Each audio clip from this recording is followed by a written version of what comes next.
Les Vases d'Ussé, tome 1, Les yeux verts d'Éléonore, suite. Vendredi 4 juin 1999. Depuis leur retour de Savoie, les journées avaient filé à toute vitesse. Éléonore avait travaillé 2 week-ends consécutifs, ayant ses repos en semaine, alors que François, lui, travaillait. Ils purent néanmoins faire quelques balades sur les quais et aller même un soir admirer le coucher de soleil depuis la côte Sainte-Catherine. Tous deux adoraient le superbe panorama qu'offre cette colline sur Rouen, la ville aux 100 clochers si chère à leur cœur. Au crépuscule, la cité était magnifique, avec la Seine étendant son ruban argenté, teinté d'oranger et d'or à cette heure tardive. Un ruban coupé de ponts au pied de son amphithéâtre de collines. François et Éléonore avaient donné rendez-vous à leurs proches et à leurs témoins chez eux vers 19h pour un apéritif dînatoire afin de leur annoncer leur projet de mariage religieux en Italie. À cette occasion, la jeune femme allait faire la connaissance de la nonna, la grand-mère maternelle de François. Les autres grands-parents du futur marié étaient décédés, tout comme les grands-parents d'Éléonore. Leurs parents s'étaient déjà rencontrés la semaine précédente quand ceux d'Éléonore étaient rentrés en Normandie et ils avaient manifestement sympathisé. Chiara et Laurence étaient même devenues très complices, et Sarah, en tant qu'organisatrice de mariage autoproclamée, avait embarqué le duo dans ses préparatifs. Afin de respecter les traditions, les parents des futurs époux avaient insisté pour qu'ils dorment séparément la nuit précédant la cérémonie. En vain, les amoureux refusèrent catégoriquement d'être séparés et de se plier à cette tradition désuète à leurs yeux. Louis était déjà arrivé depuis un moment et avait amené sa guitare. Les parents d'Éléonore lui ont amené la sienne. La jeune femme accompagnait son futur beau-frère en fredonnant. Elle s'interrompit quand elle entendit 2 voix familières. Sarah et Max arrivaient ensemble et avaient l'air de bien s'entendre, ce qui réjouit Éléonore. François se pencha vers elle et lui murmura « J'ai l'impression qu'il se passe quelque chose entre ces deux-là. » Ils ont effectivement l'air de s'être rapprochés. Alors Max, pas trop triste d'avoir quitté la médecine interne, s'enquit François en s'approchant des 2 témoins. Un peu, mais changer de service tous les 6 mois, c'est la vie des internes.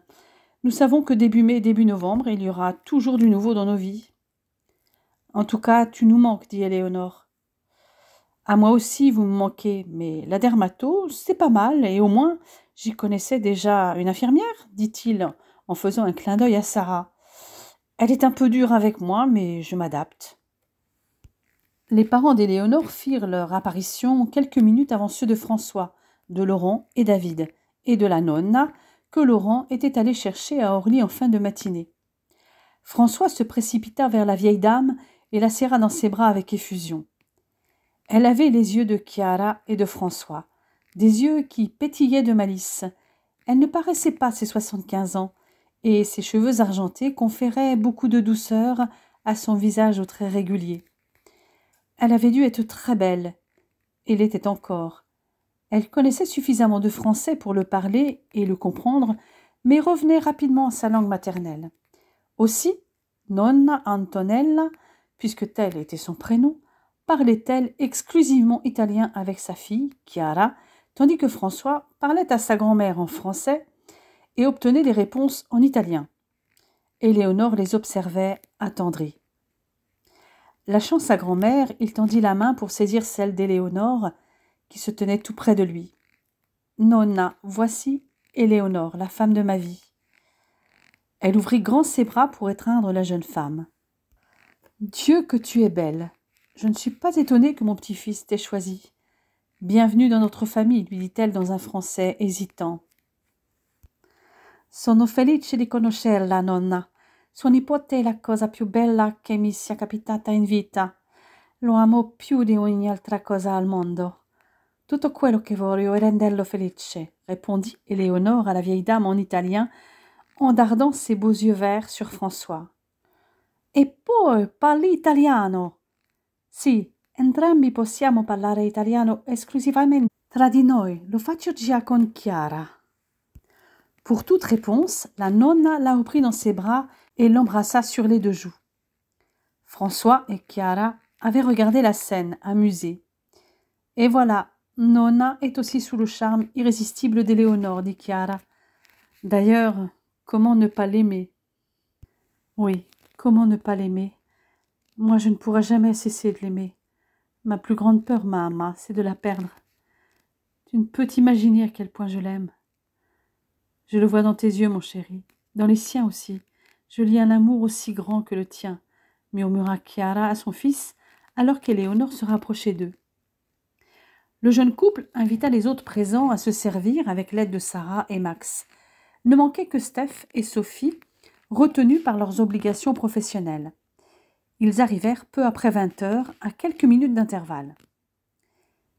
Éléonore et François laissèrent le temps à leurs invités de boire un verre et se restaurer avant de se décider à prendre la parole. Ils prirent place au milieu de leurs proches enlacés. François prit la parole en premier. « Merci à tous d'être venus, et maintenant que nous sommes au complet, nous avons une annonce à vous faire. Bien sûr, nous serons tous ensemble demain pour notre mariage, mais j'aimerais que vous soyez tous encore avec nous dans 1 an, pour le mariage religieux. » Les invités, ravis, applaudirent à tout rompre. « Attendez, je n'ai pas fini. Ce mariage n'aura pas lieu ici à Rouen, mais en Italie, à Sant'Angelo sur l'île d'Ischia. » La nonna regarda son petit-fils avec étonnement. Elle avait compris le message globalement. Éléonore vint lui confirmer. « Nonna, vogliamo sposarci religiosamente l'anno prossimo a Sant'Angelo, a casa sua, con la sua benedizione, con la famiglia e gli amici qui presenti. Torneremo a Ischia con lei lunedì. Abbiamo già un appuntamento con il parroco per organizzare la cerimonia. » Le visage de Nonna s'illumina et elle se leva pour les serrer tous les deux dans ses bras. François reprit la parole. « Je traduis pour ceux qui ne parlent pas italien, mais ma magnifique future femme a demandé sa bénédiction à ma grand-mère pour nous marier religieusement l'année prochaine à Ischia. Et apparemment, elle est d'accord.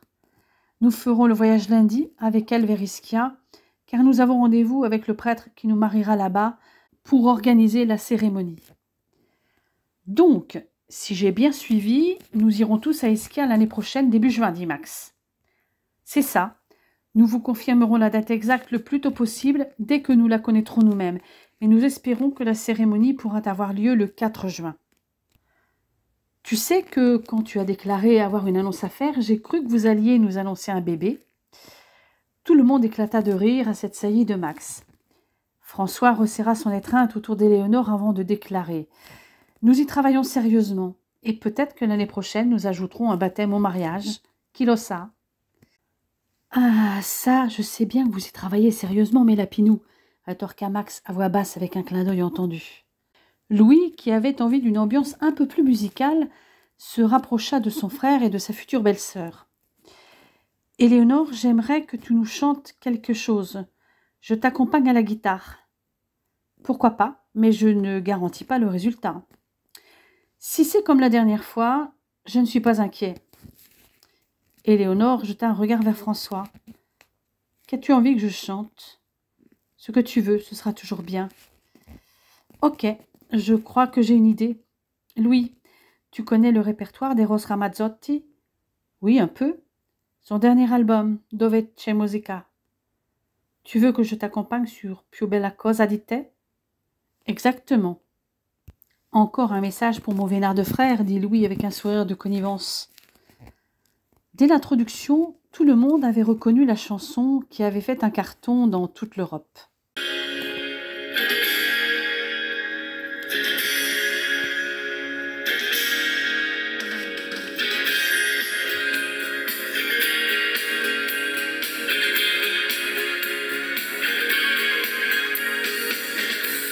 Come cominciata non saprei la storia infinita con te, che sei diventata il mio lei, di tutta una vita per me.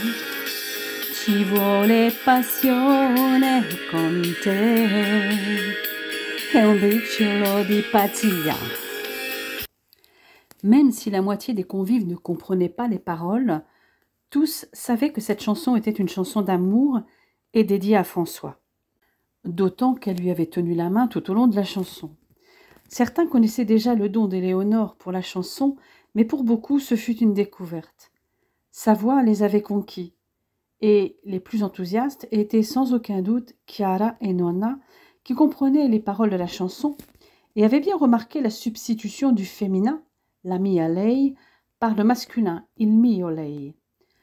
Après ce mini-concert improvisé, les jeunes voulurent continuer à chanter des titres à succès en français, comme La tribu de Dana, les titres de la comédie musicale Notre-Dame de Paris, Belle ou Vivre, que chanta Éléonore, ou en anglais comme I Will Survive, tellement entendu pendant la Coupe du Monde 1998.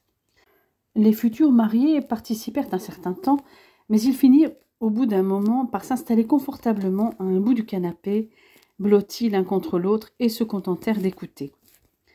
À 2 heures du matin, François et Éléonore durent les mettre à la porte pour espérer dormir un peu. La nonna et leurs parents étaient partis se coucher depuis longtemps. Samedi 5 juin 1999. Le grand jour était enfin arrivé. Éléonore partit dans la matinée chez Sarah pour se préparer, afin que François ne voie pas sa robe avant le mariage proprement dit.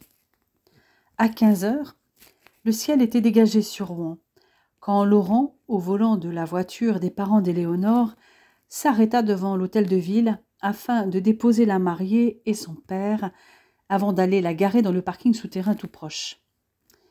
Le soleil timide donnait une teinte rosée aux pierres de l'édifice de 2 étages installé dans l'ancien dortoir des moines de l'abbaye Saint-Ouen. La mariée et son père franchirent le péristyle central, surmonté d'une loge à colonnade, pour pénétrer dans le grand vestibule et accéder à l'étage par l'escalier d'honneur. Les témoins, la mère de la mariée, la famille du marié et le marié attendaient dans la magnifique salle des mariages de l'hôtel de ville de Rouen, avec ses murs lambrissés, ses chaises recouvertes de brocart, son parquet composé de panneaux à motifs de losange à la Versailles, son lustre cage en cristal, le tout dans le plus pur style Louis XV. Louis avait géré la musique. Il n'avait pu s'empêcher de faire un clin d'œil à son idole et à sa belle-sœur, et c'est sur I Just Can't Stop Loving You qu'Éléonore pénétra dans la salle au bras de son père. Comme toutes les personnes présentes, François se retourna. Il la regarda venir dans sa direction, sortir de l'ombre pour entrer dans la lumière, et sa gorge se noua. Elle portait une robe longue fluide, toute simple, en mousseline ivoire, avec un col V profond devant et dans le dos. La fine ceinture mettait sa silhouette de top modèle en valeur. Comme Laurence l'avait pressenti, ses cheveux blonds étaient rassemblés dans un chignon bas, accessoirisé avec le peigne orné d'émeraude et de strass, et à ses oreilles, les boucles d'oreilles en émeraude et diamants s'accordaient à la perfection avec ses yeux verts. Elle portait un simple bouquet de pivoine blanche avec quelques roses de couleur pâle. Le marié n'était pas le seul à être ébloui par sa beauté. Lorsqu'elle entra, l'assemblée tout entière fut saisie de surprise. Mais personne ne perçut le choc comme François. Sa beauté l'éblouissait littéralement. Il sentait son cœur battre à 100 à l'heure. Celui d'Éléonore aussi s'emballa quand elle croisa le regard de François. Elle frémit quand il lui prit la main, dont il embrassa la paume sans la lâcher des yeux. À son tour, elle effleura de ses lèvres la main de François en lui chuchotant « Je t'aime ». Plus rien n'existait autour d'eux. La voix de l'adjoint au maire les fit émerger de leur mutuelle contemplation. « Je vous souhaite à tous la bienvenue dans notre salle de mariage. Sachez que je suis honorée d'accueillir une si belle assemblée afin de célébrer l'union d'Éléonore avec François. En tant qu'officier d'état civil, c'est toujours avec grand plaisir que je reçois, sous le toit de la République, les futurs époux qui ont choisi la voie du mariage. Un engagement civique et moral qui suppose pour les époux un respect mutuel et un accompagnement de chaque jour. Je pense pouvoir parler au nom de vos familles, de vos amis et de tous ceux qui vous sont chers et qui sont ici aujourd'hui, en vous souhaitant beaucoup de bonheur. Mais chacun sait qu'il y aura aussi des jours d'épreuve, et c'est dans ces moments-là que l'amour, la présence, la communication et l'implication de chacun dans le mariage prendront toute leur valeur et leur importance. En ce qui concerne l'amour, il me suffit de vous regarder, il irradie tout autour de vous. Vous allez devoir trouver votre façon de vivre en couple. A priori, vous avez déjà expérimenté la chose. Le seul conseil que je voudrais vous donner est celui d'un écrivain français, Olivier Lockert, qui a écrit dans Hypnose « Faites simple, préférez le bonheur ». Je suis heureux de vous unir et vous félicite chaleureusement. Je vous souhaite une longue vie côte à côte, ainsi que beaucoup de bonheur. Je vais maintenant vous lire les textes officiels qui vous expliquent vos droits et vos devoirs en tant qu'époux. Éléonore et François, encadrés par leurs témoins, se tenaient toujours par la main. Lorsque l'officier d'état civil annonça l'échange des consentements, ils ne se quittèrent pas un seul instant des yeux. Puis vint le moment de l'échange des alliances, et celui où l'officier d'état civil dit enfin « Vous pouvez embrasser la mariée ». François n'attendait que cela, serrer Éléonore dans ses bras et l'embrasser encore et encore, sous les applaudissements des personnes réunies derrière eux dans la salle des mariages.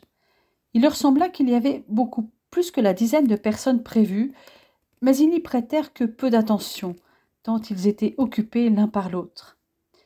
Avec les témoins, ils signèrent le registre et enfin, l'officier d'état civil déclara « Chers Éléonore et François, vous êtes désormais unis par les liens du mariage aux yeux de notre République. Au nom de la ville de Rouen, je vous exprime tous mes vœux de bonheur. Je vous souhaite maintenant à tous de passer une très belle fin de journée. » Ce n'est qu'alors qu'ils s'aperçurent que la salle était pleine. Les collègues de l'un et de l'autre étaient présents, ainsi que d'autres personnes proches d'eux, notamment quelques camarades de danse d'Éléonore. Ils regardèrent alors leurs témoins, très satisfaits que le secret eût été gardé jusqu'au bout. Mais une autre surprise les attendait dehors, organisée par Steph pour la sortie de la mairie, avec les élèves de l'académie de danse, accompagnés par les danseurs professionnels amis d'Éléonore, sur une chanson de Michael Jackson, « I like the way you love me ». François et Éléonore finirent enlacés au milieu des danseurs, sur la place de l'hôtel de ville, à l'ombre de la statue équestre de Napoléon. Il leur fallait maintenant se rendre au lieu de réception, la propriété de Sophie, sise dans la campagne au nord de Rouen. Les jeunes mariés virent alors Max et Sarah se diriger vers eux.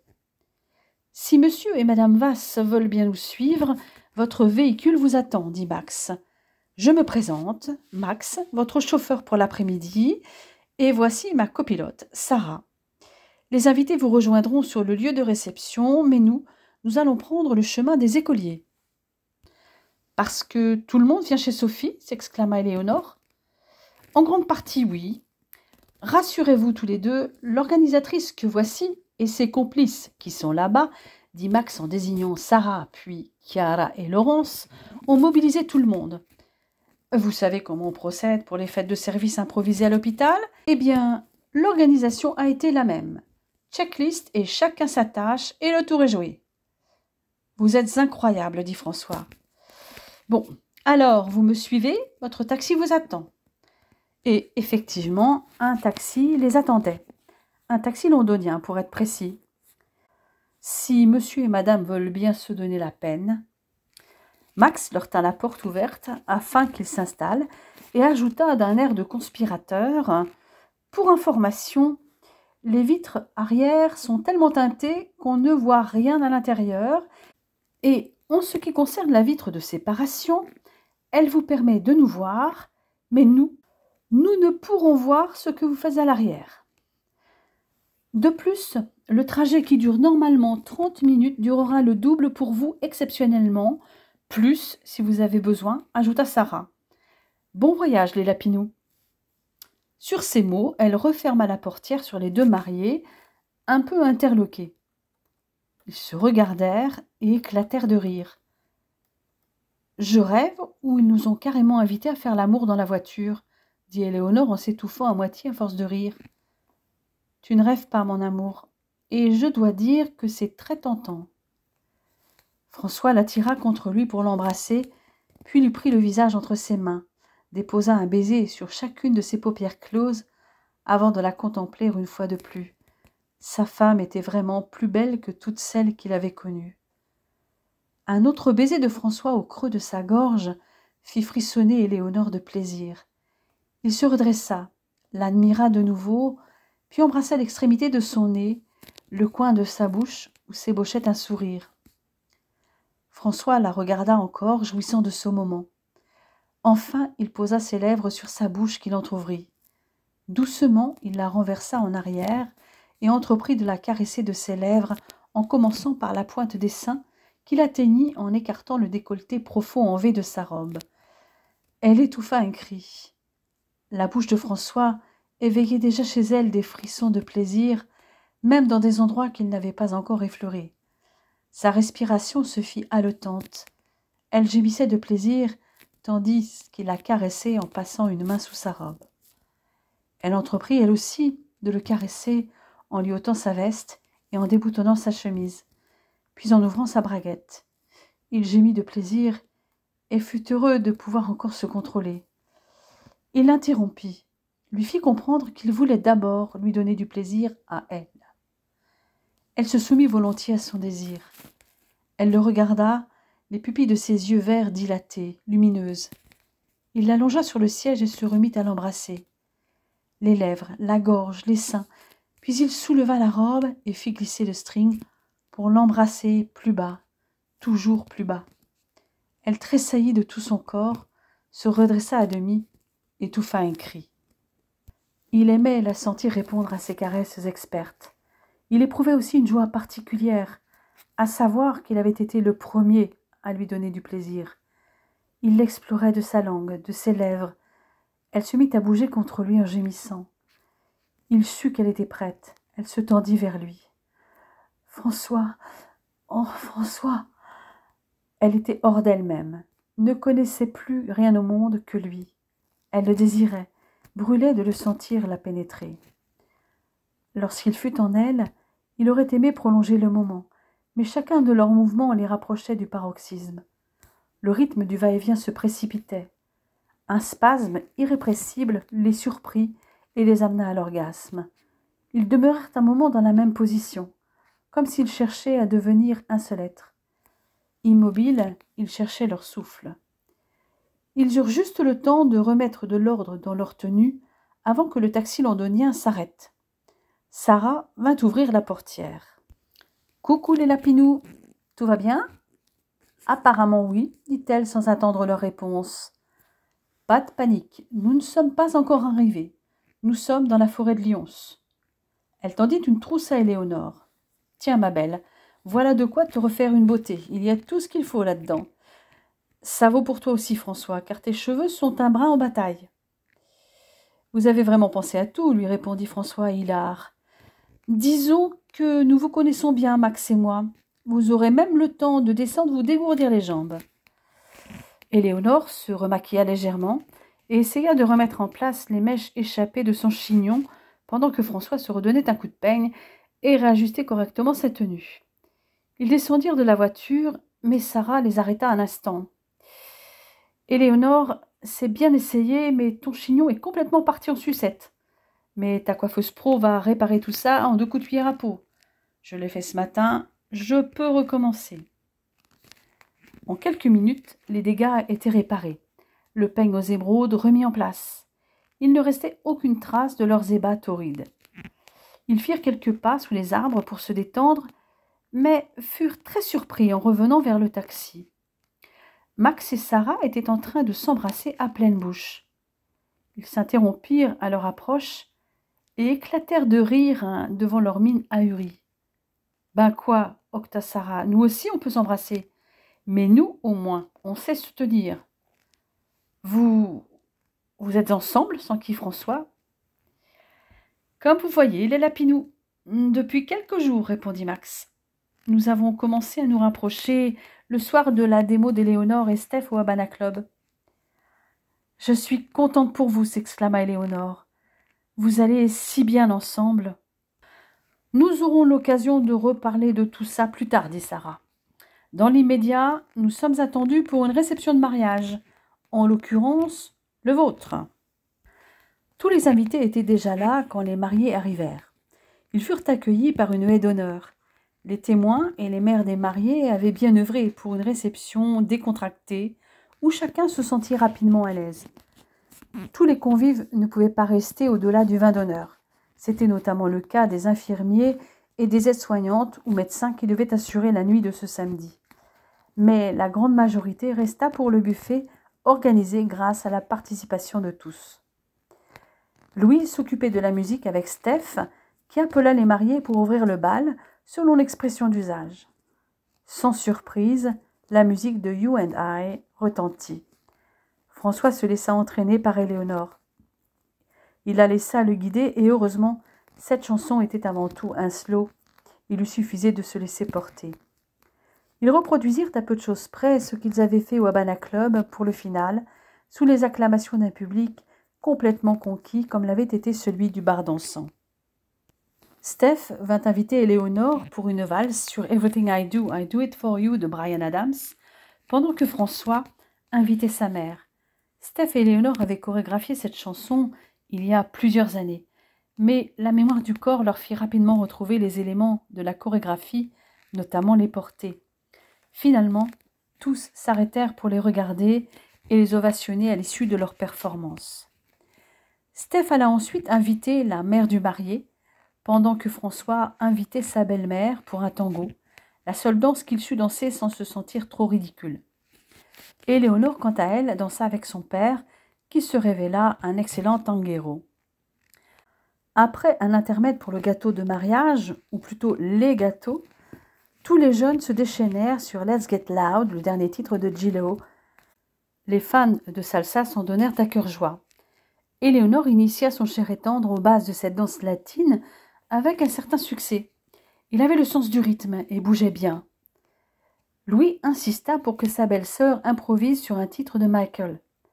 Elle se plia volontiers à sa demande sur Beat It, accompagnée de ses collègues danseurs qui à leur tour insistèrent pour qu'elle danse avec eux sur Kiss the Prince, sur une chorégraphie qu'ils avaient travaillée il y avait déjà quelque temps.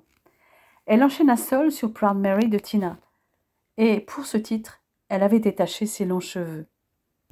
Ensuite, après avoir refait son chignon, elle préféra enchaîner les slows avec François.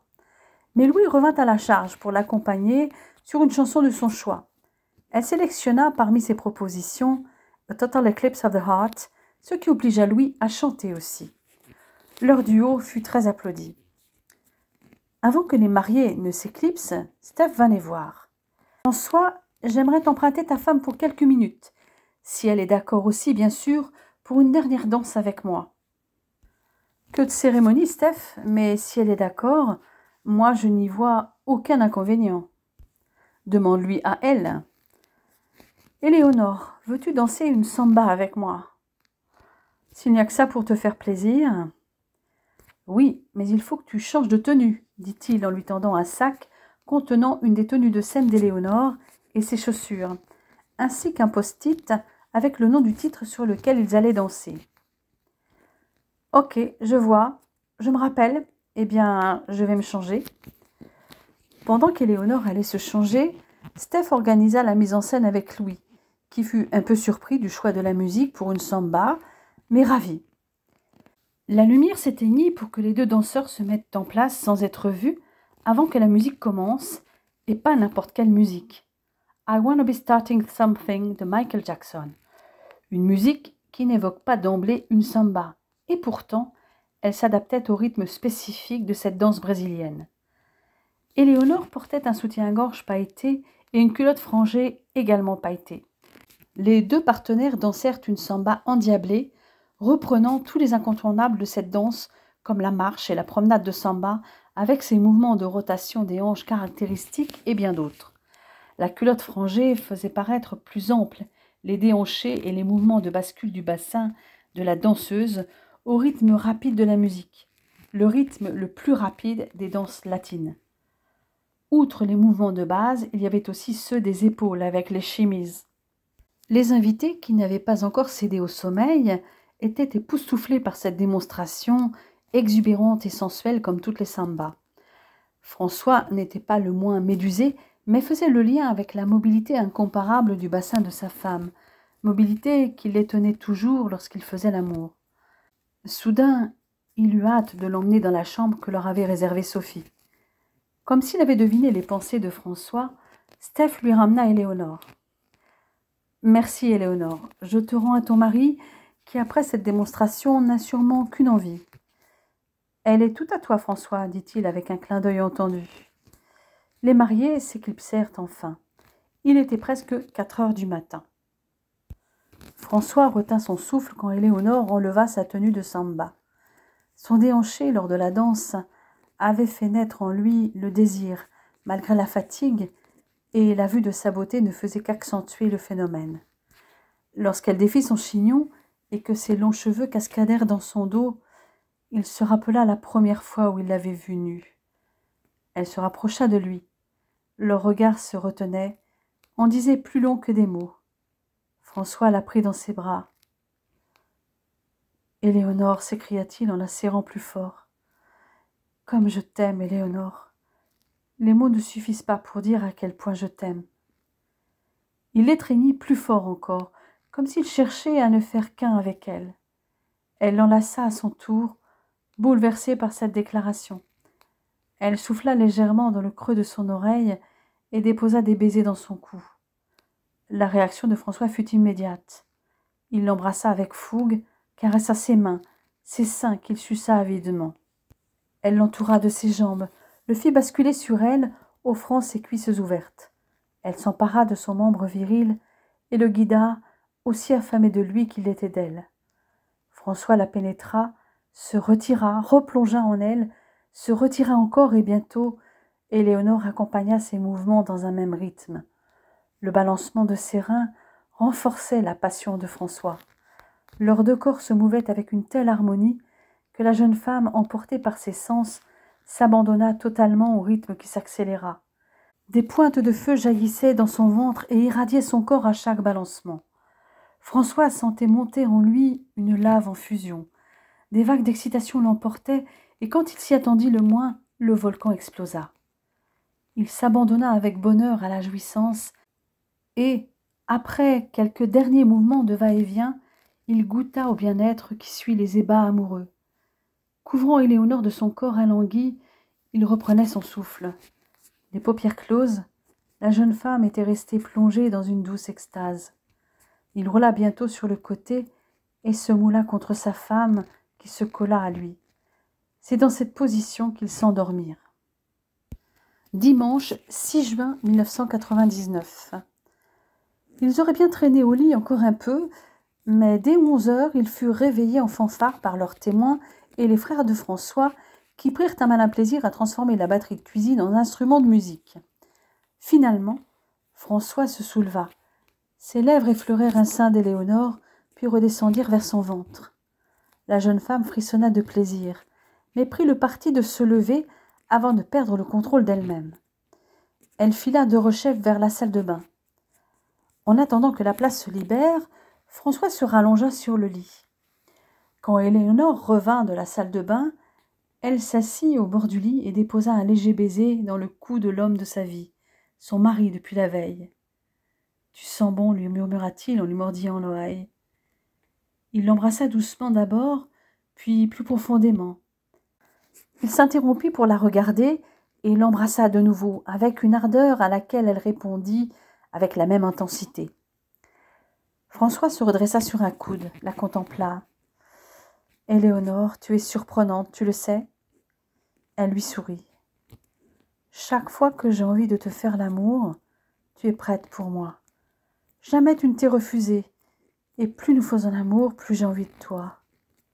Et ça t'étonne que je te désire autant que tu me désires. Tu m'as fait découvrir des sensations dont j'ignorais tout. Tu ne m'as jamais dit non, sauf au bureau, c'est vrai. François, tu me donnes du plaisir à chaque fois. J'aime que tu aies envie de moi, quel que soit le moment ou l'endroit. Je te désire sans cesse moi aussi. Je t'aime. » Il la prit subitement contre lui, la serra tant qu'elle avait du mal à respirer. « Éléonore, mon amour, quand je pense qu'il y a un peu plus de 2 mois, Je croyais que je ne serais jamais vraiment amoureux. Et soudain, je t'ai vu. » Leurs corps se séparèrent à regret. Éléonore poussa doucement François hors du lit. « File à la douche avant que les troubles-fêtes de tout à l'heure ne reviennent nous faire un concert. »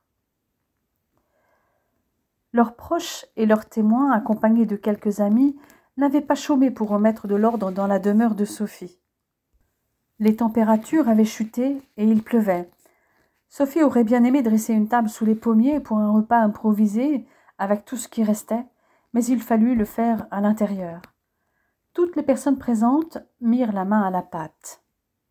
Les jeunes mariés savourèrent les moments passés à discuter avec leurs familles et leurs amis, dans une ambiance détendue. Quand Louis prit sa guitare et proposa un jeu musical où il fallait reconnaître le titre dont il jouait l'intro, tout le monde se prêta au jeu. Chaque titre évoquait des souvenirs à un ou plusieurs d'entre eux, partagés avec le reste des convives. Tout en chantant ou en dansant pour d'autres, les plus jeunes ainsi que les mariés participèrent à la remise en ordre de la maison. Il était 19h lorsque Max et Sarah ramenèrent les mariés chez eux. Leur bagage pour le lendemain était déjà prêt pour leur voyage à Ischia. Ils n'avaient qu'une envie, profiter de cette soirée en tête-à-tête. Ils firent l'impasse sur le dîner, ils avaient surtout faim l'un de l'autre. Ils se contemplaient mutuellement. De ses deux mains, François suivait les contours du visage de sa femme, de son cou, de ses lèvres. Éléonore frémit sous le léger effleurement. Enfin, il prit sa bouche pour un profond baiser qui les fit trembler de désir tous les deux. Lentement, il lui retira ses vêtements. Éléonore caressa sa nuque lorsqu'il se pencha pour faire glisser son string.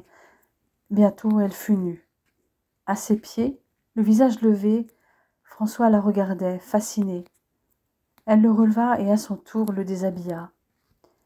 Les effleurements des doigts d'Éléonore augmentèrent l'excitation de François à un tel point qu'il la repoussa doucement pour enlever le reste de ses vêtements plus rapidement.